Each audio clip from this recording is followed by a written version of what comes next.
let me open up the Q&A. Sharon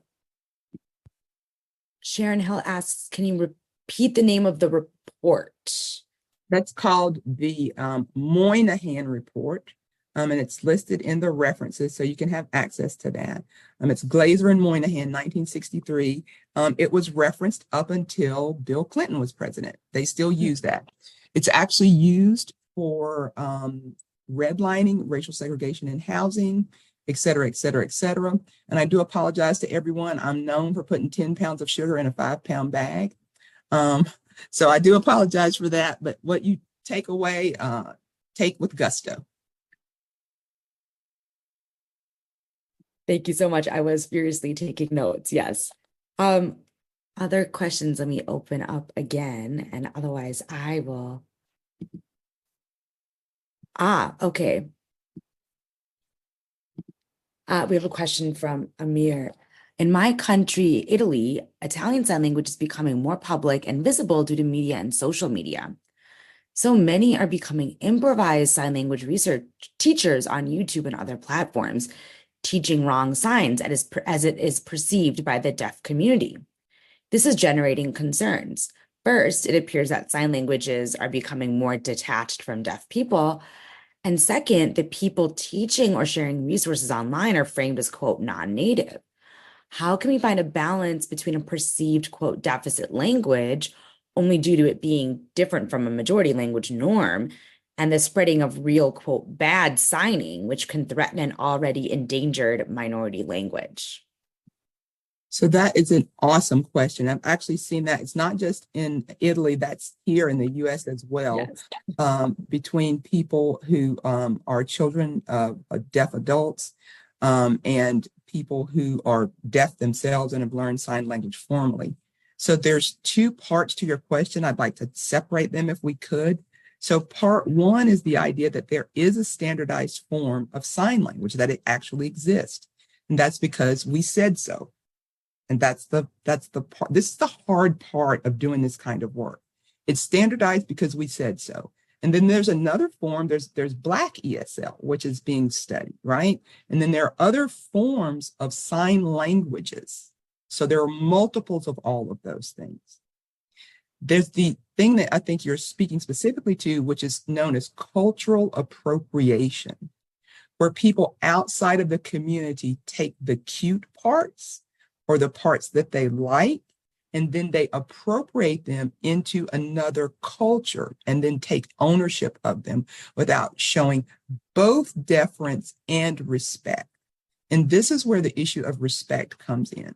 So to answer the question straightforwardly, it's necessary for the people who are members of that community to actively assert what it means to participate in this community, which is the insider part of that. I'm an insider in my community and in my language group. And this is the way that we do things. You can't control, you can't gatekeep what people do, but you can affirmatively state. You can't stop people from doing that. If we could, we wouldn't have said, "What's up?" for years. That was a commercial on television, which is an appropriation of African-American English language forms. So you can't gatekeep, but you can affirmatively assert and say, this is what we do and this is how we do it, and keep saying that. The reason that a standardized language becomes standardized is because this is what we said, this is what we said, this is what we said, and it becomes the mantra and the drumbeat. So I hope that's helpful to you. This is not an uncommon problem, but this actually is a problem because people are changing the language and not in a way that's beneficial to the members of that community. Thank you. Yes, and we might hear a little more about some of this later today. And also, I want to plug a paper that my colleagues and I have coming out that also asks this question of how can we reject nativeness and still think about linguistic appropriation. And so the framing that you gave of community, I think, is what's most crucial. Has been helpful. So thank you for that. All right, another question. How are you thinking about the development of standardized tests that embrace language variation? I'm coming to realize how much SLPs often rely on standardized tests for diagnosing. Should we advocate away from this approach and use more dynamic testing, perhaps? or develop better tests? So this goes back to, this is what I was talking about, the relationship to the first talk about testing. So and I'll frame it for you this way and try to answer the question more in depth. So the short answer is, when you go to the doctor, you get your blood pressure, your height, and weight every time. Those are baseline measures. Blood pressure, height, and weight do nothing if I have a cold, right? That doesn't give you any information, or if I have the flu, or if I have COVID. But they're baseline measures that we can use.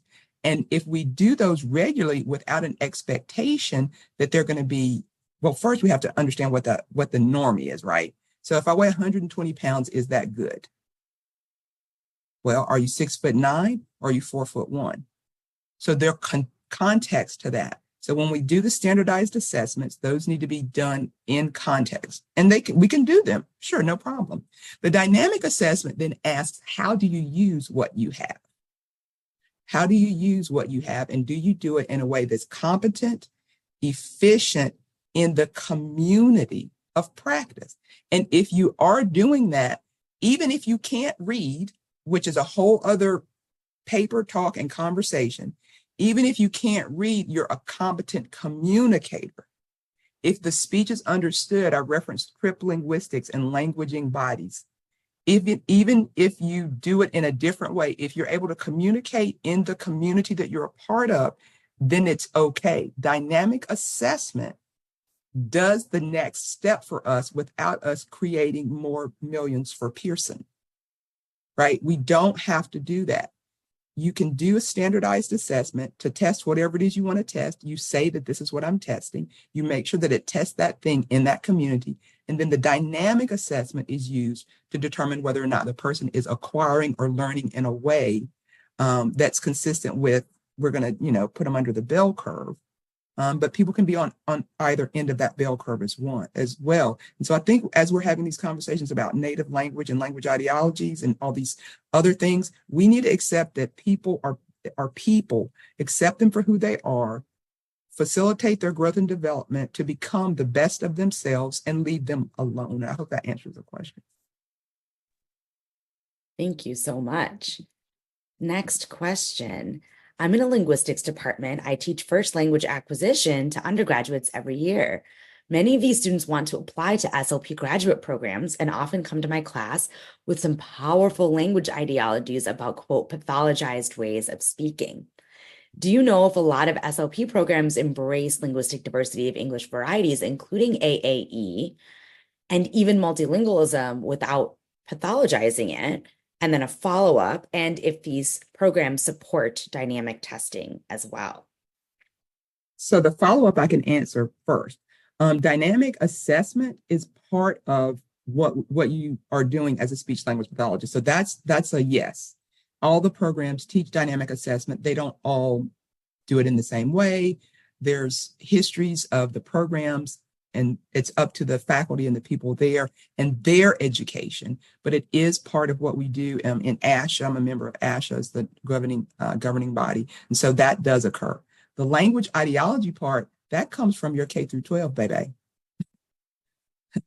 The university, we're not taking responsibility for that.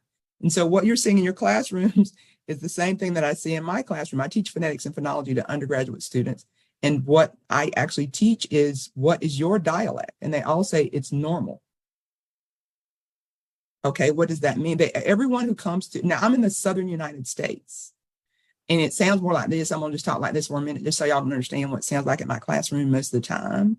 Is what it sounds like. I'm from Western North Carolina. I'm down in Eastern North Carolina, and it sounds pretty much like this. But everybody thinks they speak standard American English, and they don't. And so part of what you're describing is what people have been told, because they're primarily white women, and they see themselves as standard American English speakers, even though they're not.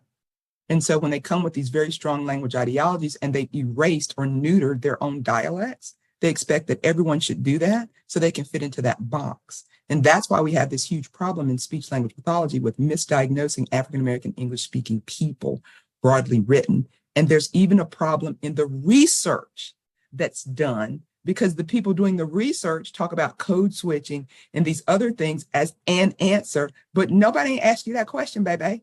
Ain't nobody asked you that. This is what I would say to the audience. How did Black people learn to read, African American English speakers, before schools were integrated? Just let that sink on you for a minute. And then please tell me, where is the research that was done with the Black teachers who were displaced when the schools were integrated on how they taught those Black children? Where is it? And so if we would start from that perspective, as opposed from this deficit ideal, we would be much farther along with not just better quality education for our children, but a greater integration of people into the society, because they wouldn't have to erase themselves to become active participants and members. That's what community engaged research is about giving power to the people. And if you start giving power to the people, you have a problem. Thank you so much. That was, yes, amazing. So here's another question. I really appreciate your discussion of gatekeeping and the production of expertise. Do you have thoughts for strategies to address the inflexibility in academia around what counts as knowledge and who counts as an expert? So when I started my journey, I looked for the people who did this work. I'm going to say two names, Bill LeBove and Walt Wolfram, who are not Black men or Black women. And they were the experts on African American English. And I got a little bit heated because I was like, there's no way. And then I found out about John Ball and Marcelina Morgan, Ann Harper Charity Hudley, who, came up, and was learned under Bill LeBove, and they're wonderful people. But when you're an expert and you're outside of the community, that's sus. Because you can't have internal knowledge of what it means. Like, I can never know what it feels like to be a man, like in that physical body. I can't know that. I can't know what it feels like to be in the body of a white woman. I can't know that. And I can be an expert on white womanhood, but I can't know that internally. So what you're talking about is knowledge creation and what counts as knowledge. And that's part of what I refer to when I'm talking about community engaged research, is who's asking the questions and what do the questions mean to the community. So in order to break that down, what we have to do is to engage with the communities of practice and ask them about the research, about the seminal research that's been done. And Walt Wolfram has done a wonderful job of going back into community and talking to people. Bill LeBove is very aged right now, and I don't think that's going to happen, but he always, from where he was, worked to do that. But we're going to be dismantling these systems with the tools that we have. And that means respecting the researchers that have gone before us, but deconstructing their questions, you can take research that's already been done, go back into community and ask those questions to people who are there now and deconstruct those ideologies. But I'm going to tell you, it's extraordinarily hard work and it takes a lot of time and effort and support. And, I'm thankful for the group here that we have people in community to do this with. I'm giving too long answers. Let me shorten up a little bit so you can have more questions. So we have a question. Thanks for the super talk. I've been teaching a lower level introduction to clinical topics to the communication sciences. So your content is hitting very close to home.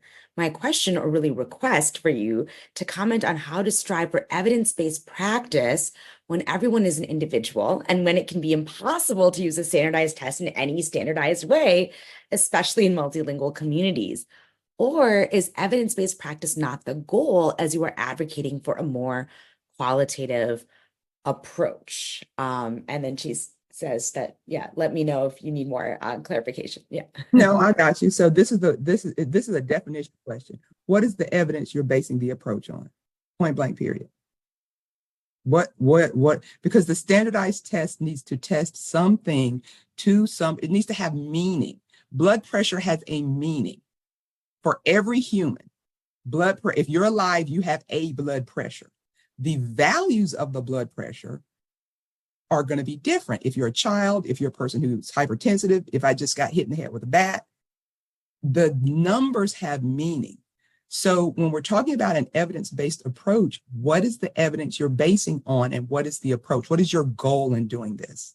Of course, you can make a standardized test. Feet, meters, pounds, we can make standardized assessments. What are you measuring? And that's the answer. Thank you.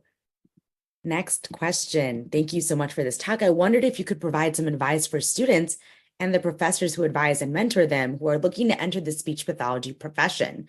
Perhaps you can also comment on what students should look for when considering graduate programs who care about social justice and multilingual development.